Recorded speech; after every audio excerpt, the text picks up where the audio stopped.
Assalamualaikum warahmatullahi wabarakatuh. Innal hamdalillahilladzi nahmaduhu wa nasta'inuhu wa nastaghfiruh wa na'udzu billahi min syururi anfusina wa min sayyiati a'malina. May yahdihillahu fala mudhillalah wa may yudlilhu fala hadiyalah. Asyhadu an la ilaha illallah wahdahu la syarikalah wa asyhadu anna Muhammadan abduhu wa rasuluh la nabiyya ba'dah.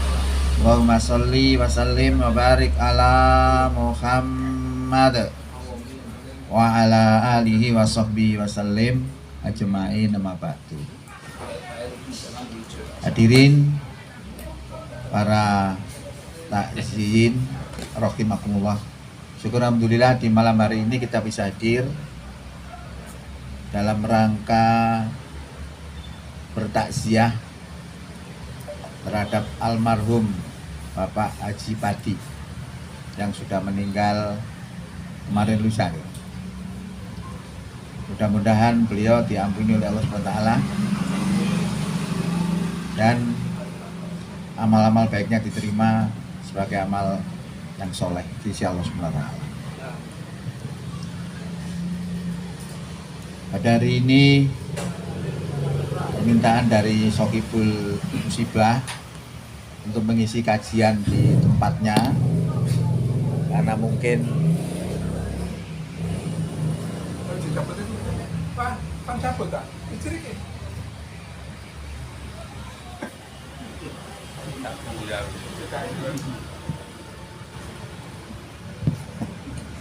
enten mawon.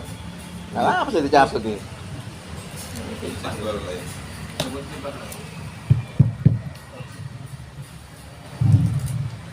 Untuk itu kita isi kajian-kajian ini dalam rangka untuk satu, menambah ilmu-ilmu Allah SWT, juga bisa memberikan hiburan kepada Sokibul Musibah. Para taziin rahimakumullah, hal yang penting bagi kita adalah menjadikan pelajaran yang terbaik terhadap kematian ini, karena kematian itu misteri. Kalau saya dengar kabar itu Bapak Padi itu meninggalnya jam 11 gitu. Tuh, jam 12 lebih 10. Padahal sholat isya sudah dilakukan. Sebelumnya dia masih sholat isya. Jam 1 meninggal. Ya, kan repot juga. Pak Mas'al juga begitu. Ketika ceramah, keadaan lemah, rumah sakit, meninggal. Artinya apa? Artinya itu tidak bisa kita prediksi kematian itu, dan itu akan menimpa kita semua. Kalau Allah itu sudah menetapkan, maka pada saat itu mesti jatuh temponya akan terjadi. Karena Allah sudah sampaikan di dalam firman-Nya, wala yu'akhirullahu nafsan idza jaa ajaluha wallahu khabirum bima ta'mal. Sekali-kali Allah tidak akan mengakhirkan kematian seseorang itu apabila telah jatuh temponya. Nah, ini sudah jatuh temponya. Maka bagi keluarga diharapkan menyadari hal itu. Yang penting didoakan supaya Bapak Padi ini diampuni segala dosanya. Itu yang paling penting. Karena Rasulullah itu sudah berpesan, meninggalkan satu pesan, kalau ada suatu keluarga yang meninggal dunia, yang dilakukan itu 4 perkara. 1, memandikan. Yang kedua, mengkafankan. Yang ketiga, mensolatkan. Dan yang keempat, menguburkan. Ya cuma itu aja. Sehingga apa yang terjadi pada hari ini, orang menuduh macam-macam. Oh itu bid'ah dan sebagainya. Ya, jadi repot juga. Karena begini, kalau kita ngomong bid'ah itu apa sih definisinya? Bid'ah itu adalah sesuatu yang model baru. Ya. Nah, bid'ah dalam pengertian bahasa atau bid'ah dalam pengertian istilah? Kalau bid'ah dalam pengertian bahasa, ya speaker ini ya bid'ah. Rasulullah nggak pakai speaker dulu kalau Jumatan. Maka dipakailah namanya badal. Kalau imamnya takbir Allahu Akbar, badalnya menirukan Allahu Akbar. Soalnya banyak jamaahnya sehingga khawatir nggak dengar. Kan gitu. Jadi muncullah seperti ini bid'ah dalam pengertian bahasa. Apakah seperti tidak boleh?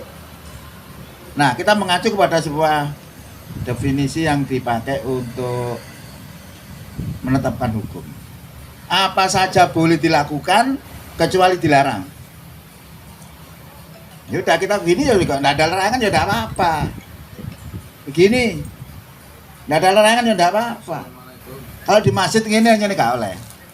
Ya, tangan dua ke belakang enggak boleh. Ada hadisnya itu. Itu caranya beragama, enggak sulit. Jadi pemahaman itu begini, pemahaman itu ada yang tekstual, ada yang kontekstual. Lati Muhammadiyah itu memahaminya mesti kontekstual, tidak apa tekstual.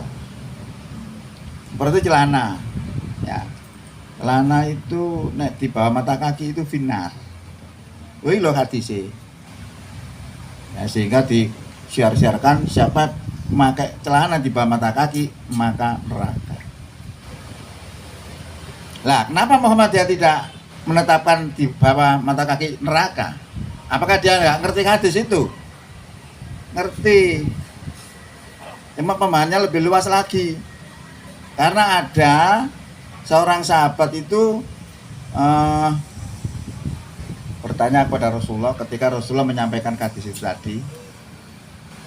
Sarungnya itu selalu melorot, mesti di bawah mata kaki. Akhirnya disampaikan kepada Rasulullah. Dia sampai di bawah mata kaki bukan karena sombong, memang melorot aja gitu loh.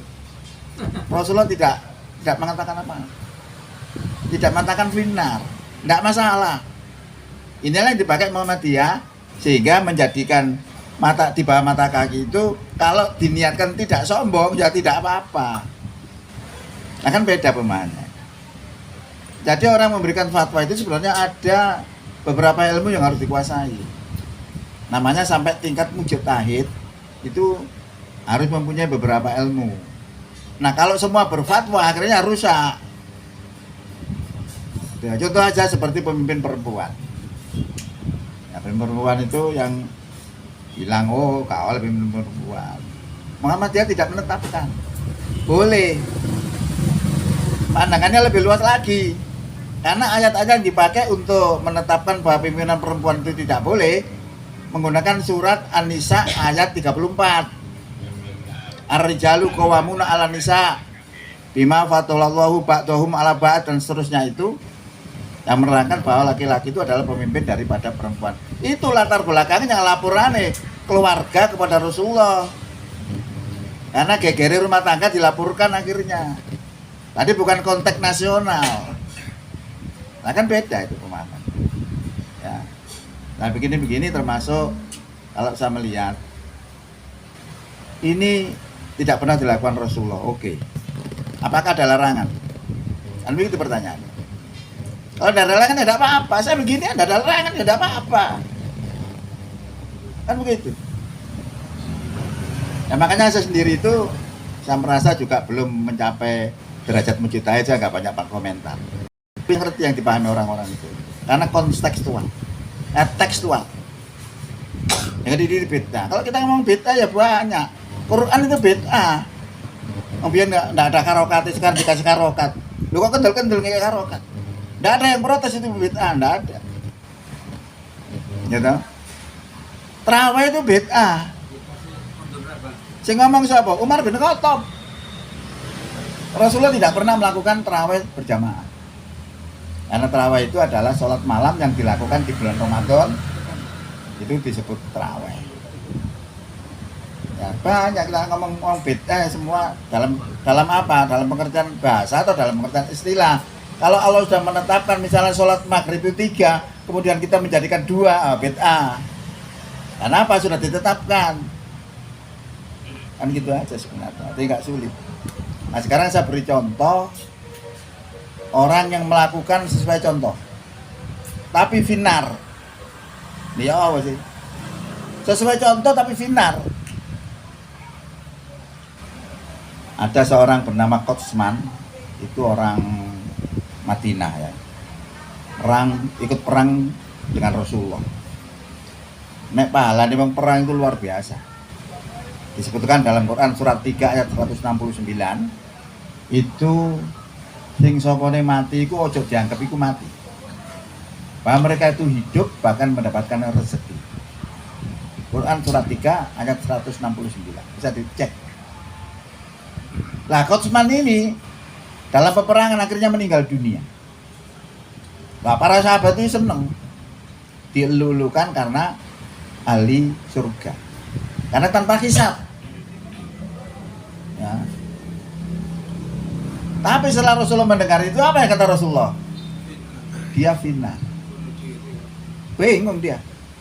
Lu kok bisa? Dia sudah berjuang luar biasa, gagah berani membela agama Allah.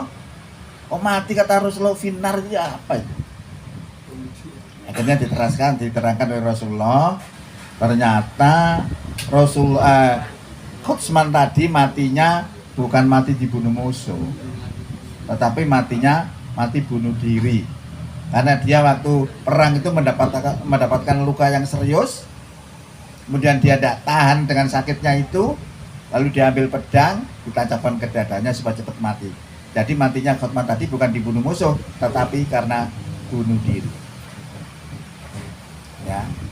Kemudian niatnya juga beda. Dia bersumpah demi Allah, saya berperang ini bukan karena agama, tapi saya berperang ini karena membela kehormatan orang Madinah.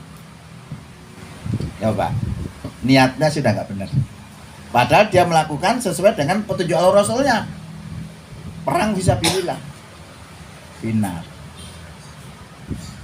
Nah sekarang kita sampaikan juga masalah sholat. Sholat itu walaupun panjenengan sholat bahwa bener, qauliyah dan fi'liyahnya bener, tapi nek niate iku mang salah, finar. Kok iso? Quran menjelaskan, fawailul lil musallin. Celakalah orang yang sholat. Orang sholat tuh celaka. Karena apa? Karena dia lalai dan riya.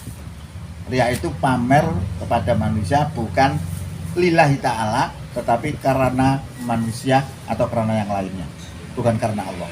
Loh yang seperti ini loh, walaupun cocok, salah masih yang ini loh. Kan angel. Jadi fikih itu angel, makanya fikih itu bisa berubah tergantung situasi. Ya, tergantung situasi dan kondisi. Nah, makanya ini ngomong fikih itu misalnya angel biasanya berarti pekewo. Pekewo. Karena banyak orang-orang yang belum memahami masalah bagaimana menetapkan hukum itu sudah berani berfatwa. Hukum rokok ini fikih ya macam-macam. Akhirnya begitu. Macam-macam hukum rokok. Tergantung. Kalau yang punya kebutuhan dia ngerokok mesti nggak mungkin dia menakon itu haram. Mesti ngomong makro. Iya. Nah gitu. Ya, itulah yang harus kita pahami bahwa menghadapi berbagai macam pandangan tentang fikih itu jangankan kita ya. Kita nggak duel ilmu ya kental fatwa. 4 madhab itu lo kurang apa? Ya sama, tidak sama. Beda-beda. Ya pendapat Imam Syafi'i gini, Imam Hanafi gini, Imam Maliki begini. Beda-beda. Satu masalah itu. Apalagi yang lain-lainnya. Ya, maka saya sendiri condong nek gurung duwe kemampuan untuk menjadi mujtahid ojo fatwa lah. Rungokno ae sik atau selidiki di dalam kitabnya. Kitabnya fikihnya Muhammadiyah itu apa namanya? HPT Himpunan Putusan Tarjih. Itu dilihat. Kalau saya menurut saya belum pernah saya jumpai itu. Kemudian aku berasa tahun delok. Belum pernah fatwa seperti ini. Nek gambar ono, sembarang ono. Tapi masalah ini belum ada. Ya. Jadi ini yang perlu kita pahami juga.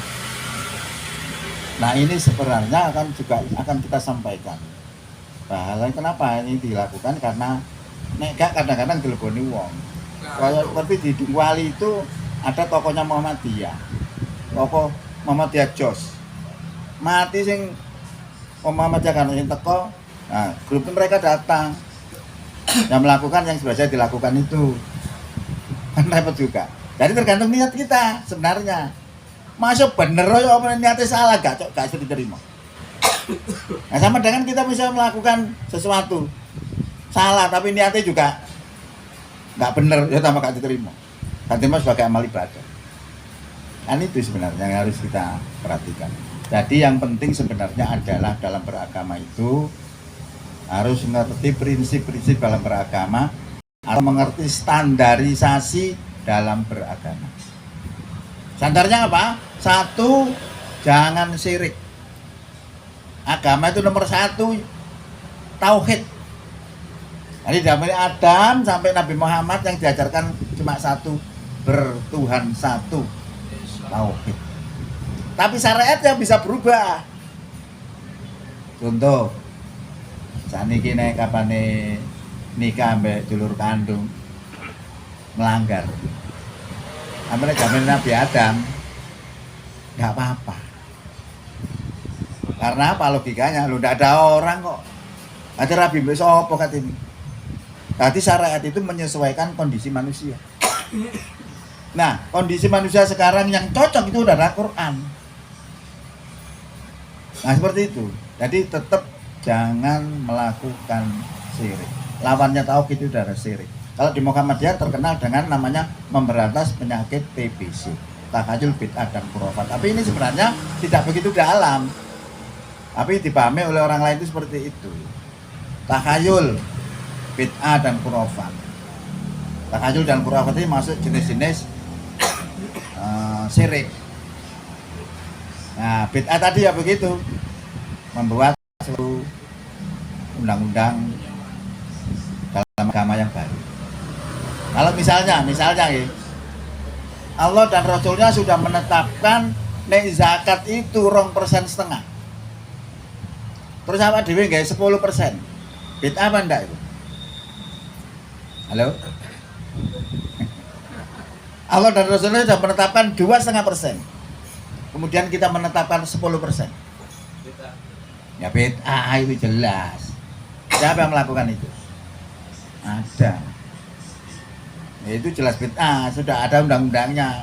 Kalau kita ini sebenarnya kan nggak ada undang-undangnya. Apa saja boleh dilakukan kecuali yang dilarang. Ya itu aja. Beragama juga sulit. Ya, kalau kita sulit ya repot juga. Gak hidup kita. Allah melarang makan babi, makan bangkai, darah, binatang yang disembelih dengan menyebut nama selain Allah itu haram. Sapa mangan dosa. Tapi Allah beri dispensasi. Oleh kok pangan, pokoknya kondisinya terpaksa. Tapi sebenarnya kamu tidak menginginkan dan dalam makannya tidak melampaui batas, kata Allah, fala isma alaihi, maka tidak ada dosa atasnya. Loh, nek mangan apa dosa ini? Kan enggak. Makan karena terpaksa, nek makan dengan sukarela, itu dosa. Kan gitu aja sebenarnya. Lah niatan kita itu apa? Kita tidak membuat ibadah baru, tidak masalah. Lah kalau orang-orang yang membuat acara-acara itu dia mewajibkan dirinya. Kita tidak mewajibkan ini. Tidak perlu, tidak masalah. Ia pun tidak masalah. Karena apa? Niatan kita tidak untuk membuat undang-undang baru. Kalau kita membuat undang-undang baru itu baru tidak makan bid'ah. Kan begitu sebenarnya. Jadi nggak usah berat. Kalau kita ngomong bid'ah kuwape bid'ah, gak ada nggak bid'ah. Numpak biyen kaji numpak unta saiki numpak motor mulu. Nabi biyen gawe sorban. Kenapa saya bilang sorban? Iya, karena Nabi pernah ndekek sorbannya dilepas kemudian supaya para kabilah-kabilah itu gak geger, tidak digowong ketua-ketua kabilah itu untuk menempatkan batu di Ka'bah kalau salah. Berarti dia bersorban. Berarti saya gak sorban, gak ngene-ngene iki bid'ah. Kayak ini bid'ah. Kita bawang Nusantara. Tapi radikal loh. Nusantara radikal. Wah, aneh. Tapi sebenarnya sudah paham mana radikal, mana tidak radikal. Saya tetap berprinsip bahwa masalah moderat dan radikal itu penting untuk dipahami. Kalau kita hanya memakai yang moderat saja, kita buang yang radikal, itu sama dengan mengimani sebagian isi kitab dan mengkufuri sebagian isi kitab. Yang seperti itu tidak dibolehkan oleh Allah. Panjenengan bisa lihat dalam Quran surat 2 ayat 85. Yang di situ menerangkan bahwa ada Yahudi itu punya sekutu orang kafir, yang sekelompok lain Yahudi punya sekutu orang kafir, yang orang kafir ini sedang berperang. Lah di dalam undang-undang Yahudi itu, di dalam Tauratnya itu, membunuh sesama Yahudi itu haram. Nah karena terjadi peperangan, tidak bisa terhindarkan, akhirnya Yahudi dengan Yahudi saling membunuh. Nah ini namanya mengkufuri ayat itu tadi. Tapi ketika orang Yahudi tadi ditahan, ada kewajiban dalam kitab itu untuk menebus. Ditebus ditokno. Nah itu dilaksanakan. Berarti dia melaksanakan penebusan itu, berarti dia mengimani sebagian isi kitab dan membunuh tadi, mengkufuri sebagian isi kitab. Maka Allah sampaikan, ya, barang siapa yang iman kepada sebagian kitab dan kufur kepada sebagian lainnya, fama jaza'u may yaf'alu dzalika minkum illa khizyun fil hayatid dunya. Begini, afatu minuna bi ba'dil kitab wa takfuruna bi ba'd. Apakah kamu beriman kepada sebagian kitab dan kafir kepada sebagian lainnya? Tidak ada balasan bagi orang yang berbuat demikian di antara kamu kecuali kehinaan di dunia, dan pada hari kiamat mereka akan dikembalikan kepada seberat-beratnya siksa. Dan Allah tidak lupa terhadap apa yang kamu kerjakan. Jadi prinsip beragama itu begitu. Ya, prinsip beragama itu tidak memilih-milih ayat. Nah, kalau tidak milih-milih ayat, panjangan pasti punya kewajiban berat. Ya, kewajiban berat apa? Karena yang dipahami oleh orang Indonesia itu Islami syahadat, sholat, zakat, puasa, haji. Tapi kalau kita belajar studi Islam, itu sumbernya dari Quran dan Sunnah. Kalau kita pelajari Quran dan Sunnah, maka akan ketemu satu ajaran besar yang terdiri dari akidah. Akidah berbicara tentang masalah keimanan. Kemudian syariah. Syariah itu mengatur hubungan manusia dengan Allah, hubungan manusia dengan manusia. Itu diatur semua. Lah ini yang di Indonesia tidak semua dipakai. Yang dipakai cuma apa? Infak. Maka muncullah namanya BAS, Badan Amil Zakat. Kenapa kok itu dipakai? Karena ada pesena, ada uangnya.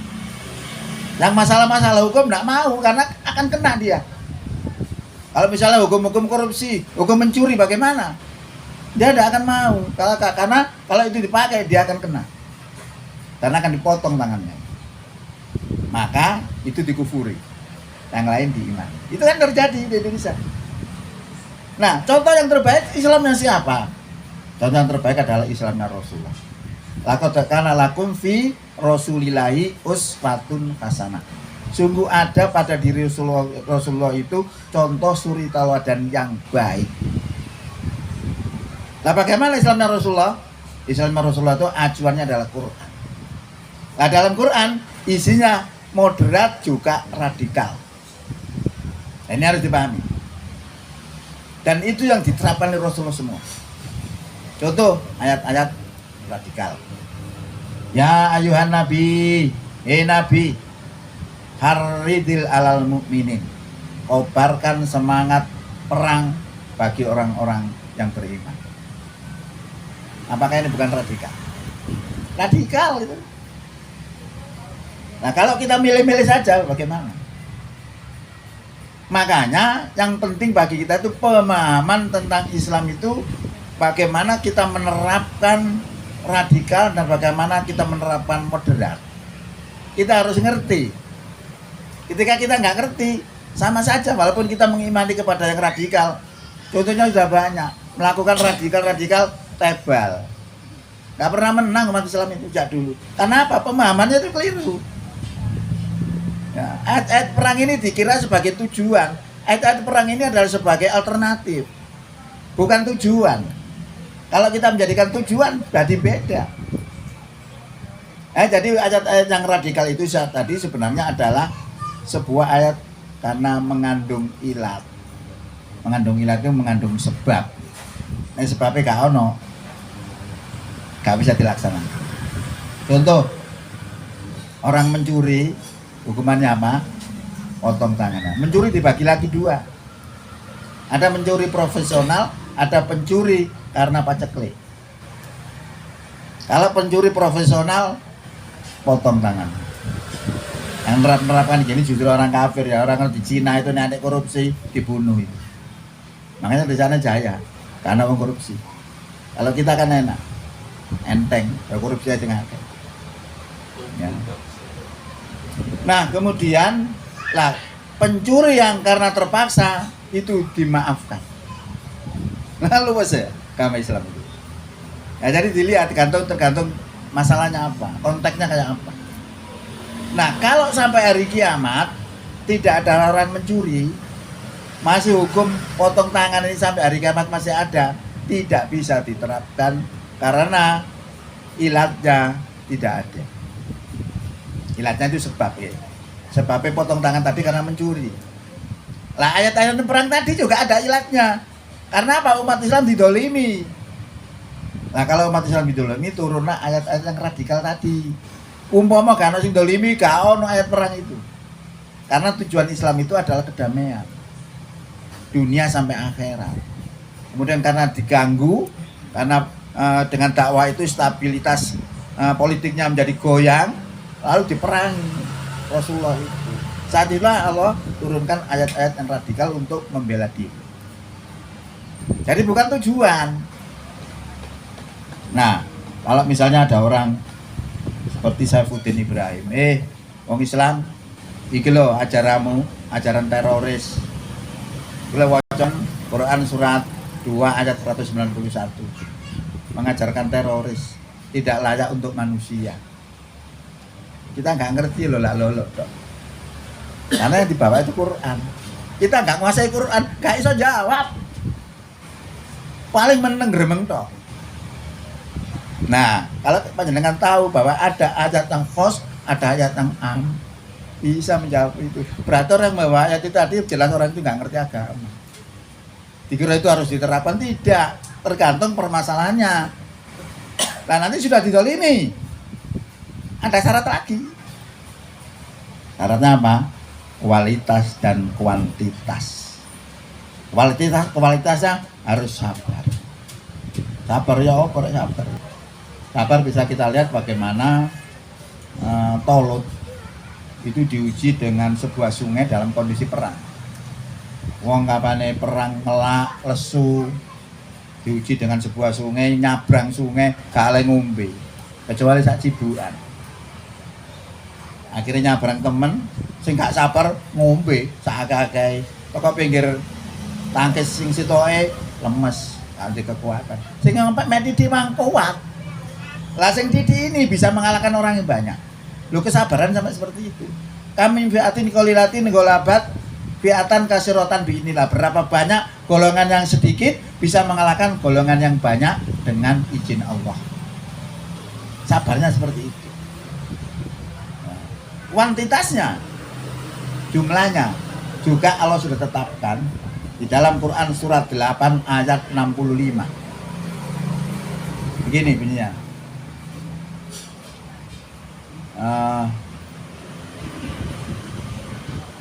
Untuk menghadapi itu semua ditetapkan oleh Allah 1 dibanding 10. Kalau kita punya orang beriman 20 bisa mengalahkan 200. Kalau kita punya orang beriman yang kualitasnya sabar tadi, itu bisa 100 bisa mengalahkan 1000. Ya. Tetapi kata Allah dalam ayat selanjutnya, karena kamu banyak kelemahan, maka yang punya 100 orang tadi tidak bisa mengalahkan 1000 orang, tetapi cuma bisa mengalahkan 200 orang. Yang punya 1000 orang tidak bisa mengalahkan 10.000 orang, tapi cuma bisa mengalahkan 2.000 orang. Berarti 1 dibanding 2. Nah, sekarang coba kita lihat orang yang membawa ayat radikal tadi, memerangi kedoliman, tapi selalu gagal. Kenapa? Kita harus ngerti itu. Maka kalau kita tidak ngerti gak bisa bicara. Itu dikarenakan kuantitas tadi tidak memenuhi syarat. Lah kita kalau menghadapi orang Indonesia itu berapa? 1 dibanding berapa juta. Makanya Rasulullah itu ketika di Mekah sudah didolimi. Sampai para sahabat itu banyak yang dibunuh. Namanya Ammar bin Yasir itu ditombak mulutnya tembus kemaluan. Sudah didolimi. Tapi kualitas dan kuantitasnya belum memenuhi syarat. Allah tidak menurunkan ayat perang. Diturunkan ayat-ayat akidah. Padahal Quran itu sudah turun sekaligus 30 juz. Turunlah kepada Nabi, Iqra. Iqra bismi rabbikal ladzi khalaq. Khalaqal insana min 'alaq. Kok turun niku gak Al-Fatihah sih? Pada Quran panjenengan itu jangan buka lah. Al-Fatihah pertama. Terakhir kok An-Nas. Lho kok sing dikatakan Nabi kok Iqra? Yang terakhir surat 5 ayat 3. Al-yauma akmaltu lakum dinakum wa atmamtu alaikum nikmati wa raditu lakumul Islam madina. Itu ayat terakhir. Kok tidak An-Nas? Yang kita peringati tanggal 17 itu Quran yang mana? Padahal Quran turunnya 22 tahun lebih. 23 tahun. Dari Iqra sampai surat 5 ayat 3 itu selama hampir 23 tahun. Lebih bingung. Jadi kalau saya analisa itu Quran itu sebenarnya ada 2 model. Yang pertama model versi kitab yang kita pegang biasanya itu versi kitab, tersusun dari Fatihah sampai Nas. Kemudian Quran yang versi nuzul turun dari Iqra sampai surat 5 ayat 3. Nah, yang turun dari Iqra sampai surat 5 ayat 3 ini adalah kondisional. Lah kemampuan orang menganalisa itu apa yang harus dikerjakan baru insinyurnya manusia. Nabi itu insinyurnya manusia tapi di bawah pengawasan Allah. Maka dia menerapkan Quran ini karena bimbingan Allah. Kalau kita tidak mengerti makanya dia bawa ayat-ayat radikal padahal dia bawa ayatnya Allah api tumpes. Karena ceritanya ini membela hukum Allah itu kalah. Karena Allah sudah berjanji orang beriman pasti menang. Kalau enggak menang berarti ada sesuatu yang enggak benar. Nah, makanya saya itu melihat dalam Quran seperti itu. Kenapa Rasulullah diturunkan Iqra? Karena saat itu Rasulullah sedang berhadapan dengan orang-orang Quraisy yang mereka menganggap Tuhan itu 3, Lata, Uzza, dan Manata. Dikonter sama Allah dengan Iqra itu menjelaskan bahwa Tuhan itu maha pemurah. Tuhan itu menciptakan manusia dari segumpal darah. Mengkonter itu. Lah ini sama dengan kita. Kita itu kalau di Indonesia itu menjalankan agama sing murni temene gak wani. Nah, kita tidak berani melaksanakan ajaran kita yang sebenarnya. Kita mesti pilih-pilih. Ayo nggak percaya, terapkan itu yang masa-masa pidana itu. Tidak akan berani. Dituduh teroris, dituduh mengganti Pancasila. Kan itu masalahnya. Sehingga dibutuhkan ilmu bagaimana saya menjadi orang Islam yang baik yang tidak melanggar aturan negara dan bagaimana menjadi warga negara yang baik yang tidak melanggar Islam. Itu yang paling penting bagi kita. Nah, kuncinya di Quran versi nuzul tadi. Versi nuzul tadi adalah Quran, bagaimana cara menerapkan Quran itu, dari mana memulainya. Kalau salah dalam memulainya gagal total. Nah, saya melihat setelah saya analisa di Indonesia itu sebenarnya yang pertama sekali Iqra-nya itu pemahaman agama. Kalau seorang pemimpin memahami agama itu hanya syahadat, sholat, zakat, puasa, haji, maka dia tidak akan punya aktivitas untuk menegakkan Islam. Tidak akan. Tapi kalau kita pahami Islam secara keseluruhan, yang Islam itu mencakup akidah, syariat, dan akhlak. Dari kepahamannya itu dia akan menegakkan itu. Pondok Al Zaitun, ya. Jadi maksudnya gini, orang melakukan agama itu sesuai dengan pahamnya. Al-Zaitun itu menganggap orang di luar kelompoknya kafir. Lah kalau sudah kafir, hartanya halal. Makanya dia merampok. Karena dianggap itu halal hartanya. Kita salahkan. Apa salah mereka? Siapa yang berani menyalahkan? Tunjukkan sekarang. Dia melakukan itu juga Quran. Jadi dia merampas begitu itu, Qurannya itu ada ayatnya 6, saya lupa suratnya. Jadi itu disebut harta fe. Harta fe itu harta yang diperoleh tanpa peperangan. Kalau harta yang diperoleh dengan peperangan namanya harta ghanimah. Lah dia menganggap itu hartanya fe, maka dirampok. Artinya apa? Dia melakukan itu karena pahamnya. Gitu loh. Nah, bagaimana kalau kita menghadapi orang seperti itu? Apa yang kita lakukan? Dakwah kita bagaimana? Kalau saya jawab gampang. Mereka tidak memahami definisi kafir. Definisi kafir itu ada dua. Ada kafir dhimmi, ada kafir harbi. Kafir dhimmi tidak boleh diganggu gugat, haknya sama dengan kaum muslimin. Tapi kafir harbi boleh diperang. Dasarnya ada di dalam Quran surat Mumtahanah ayat 8 dan 9. Bunyinya begini.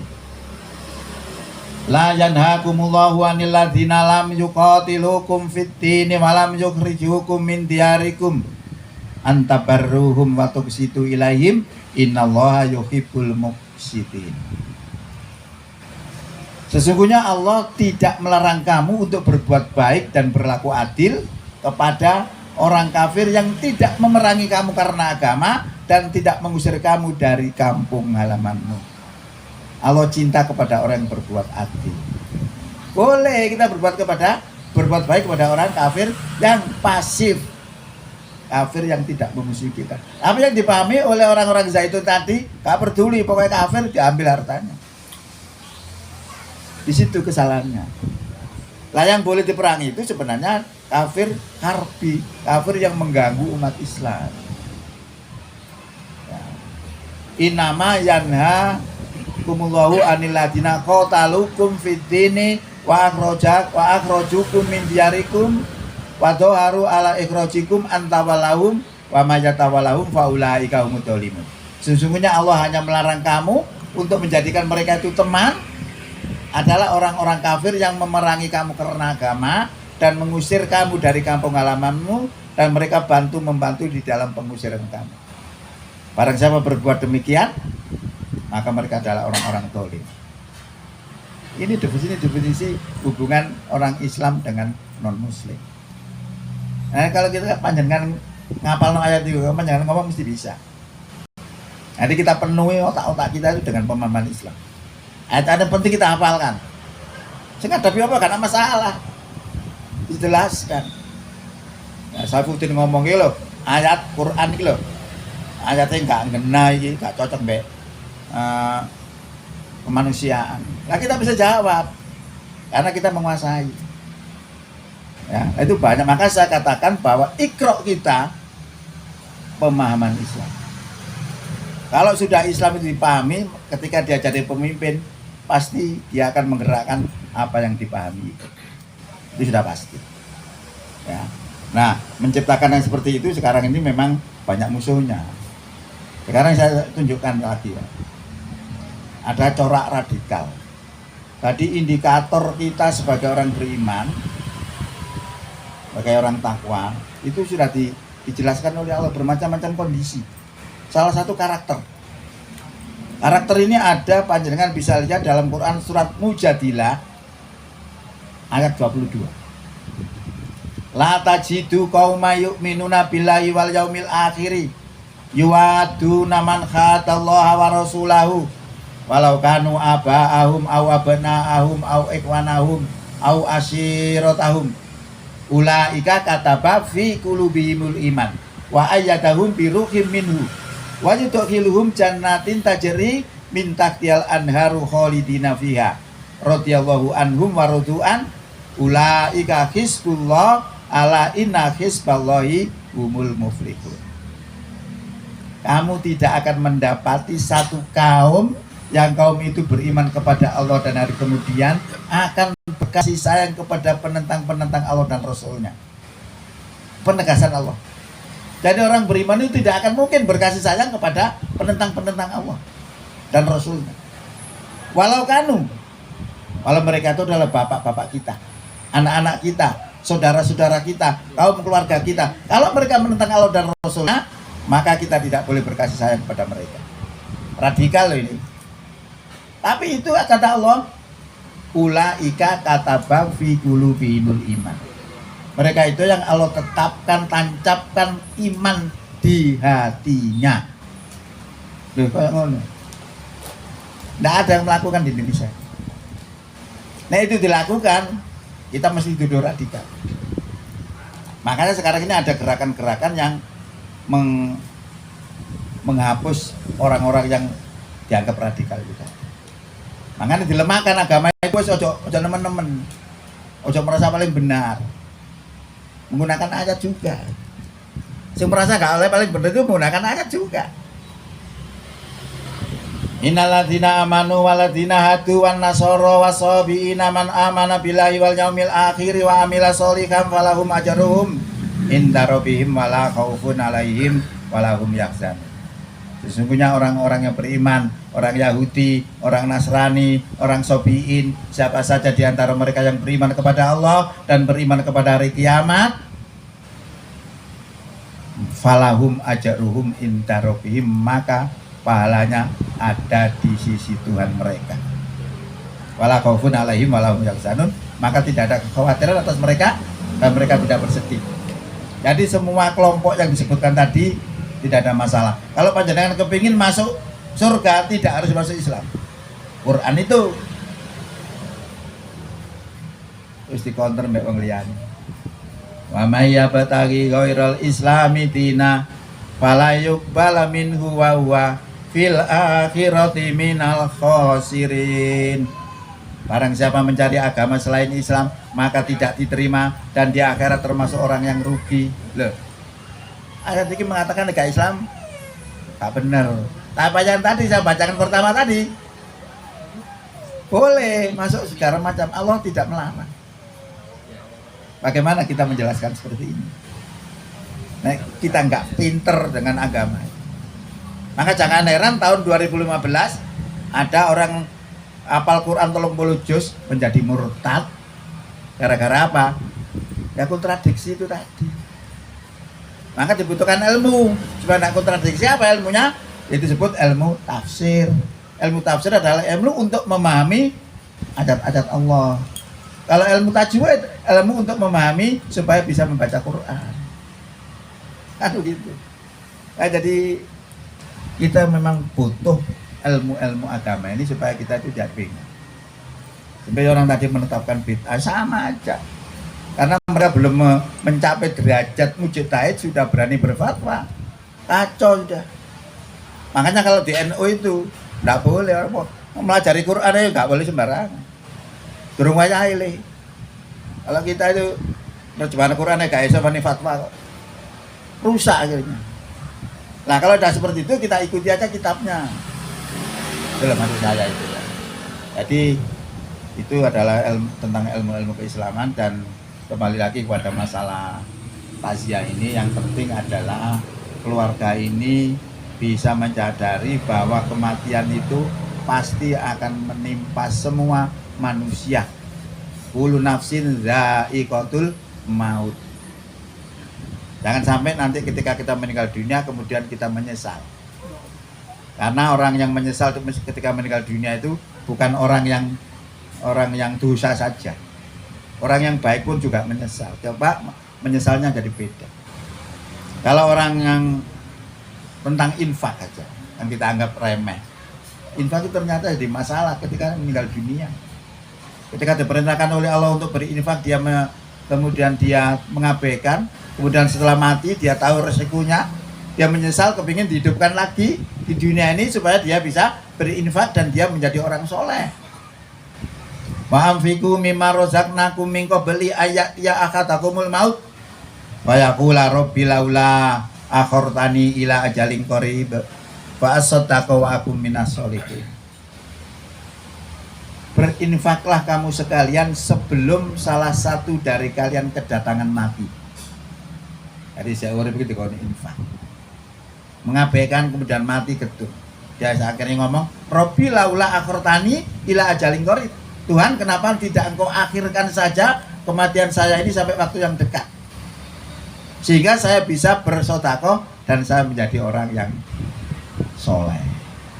Itu penyesalan. Dijawab oleh Allah, wala yu'akhirullahu nafsan idza jaa ajaluha. Sekali-kali Allah tidak akan mengakhirkan kematian seseorang apabila telah datang waktunya. Ya, jadi yang saya maksud dalam pengajian ini tadi, saya memberikan satu informasi bagaimana seorang itu harus berfatwa, harus dituntut persyaratan-persyaratan keilmuannya. Kemudian tentang pemahaman keislaman tadi sudah panjang lebar saya disampaikan.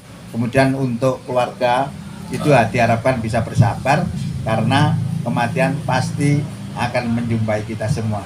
Cuma sebabnya bermacam-macam.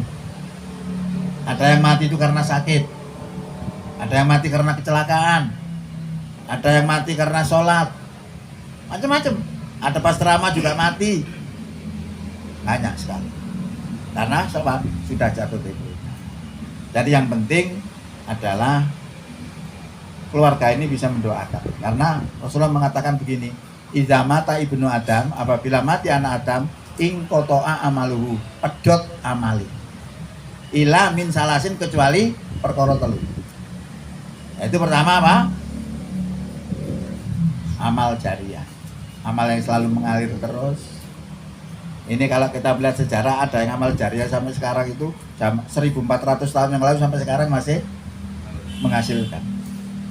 Di Arab Saudi kalau tidak salah itu punyanya Utsman, masih ada sih, mengalir terus, dipakai untuk orang-orang. Amal jariah. Kemudian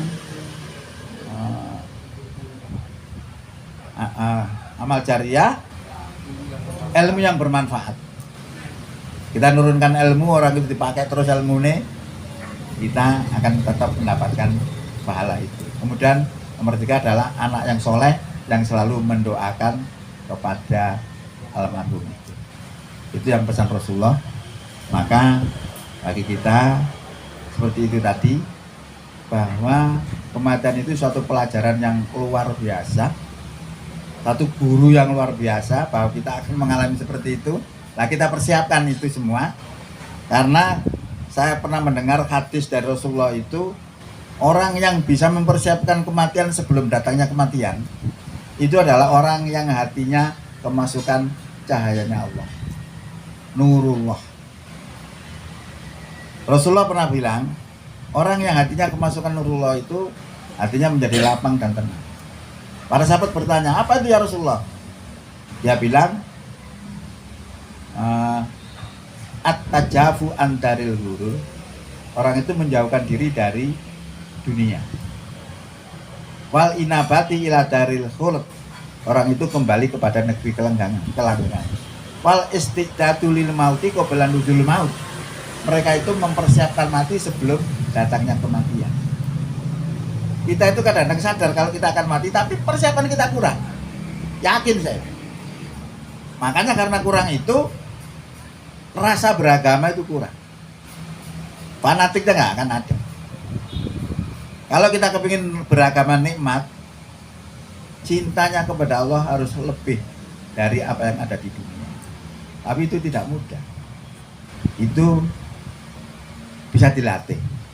Makanya kalau orang sudah sampai tingkat itu, kalau dia meninggal dunia tidak ada masalah.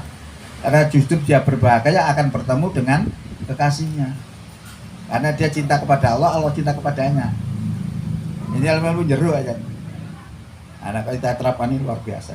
Pun saya kira itu mawon nggih. Iki wis 50 menit. Jadi mudah-mudahan apa yang kami sampaikan ini merupakan tambahan ilmu bagi kita untuk memantapkan keimanan kita. Dan nanti indikator takwa ini bisa kita ejabatakan dalam kehidupan dunia. Demikian, bila taufiq wal hidayah. Assalamualaikum warahmatullahi wabarakatuh. Waalaikumsalam.